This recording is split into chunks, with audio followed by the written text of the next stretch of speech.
In this tutorial, we'll be diving into the world of Python programming by learning how to create our own context manager using classes. A context manager in Python is a simple protocol that your object needs to follow so it can be used with the with statement, just like when you open a file or start a database transaction. This is useful when you have two related operations which you'd like to execute as a pair, with a block of code in between.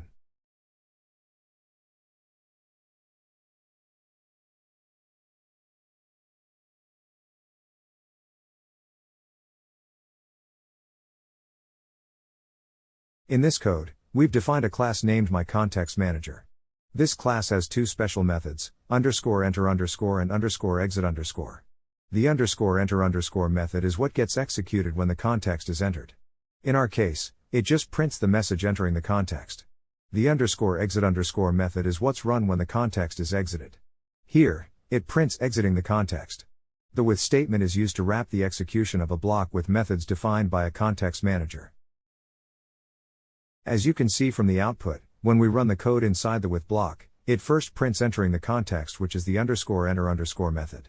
Then, it prints inside the context, which is the code inside the with block.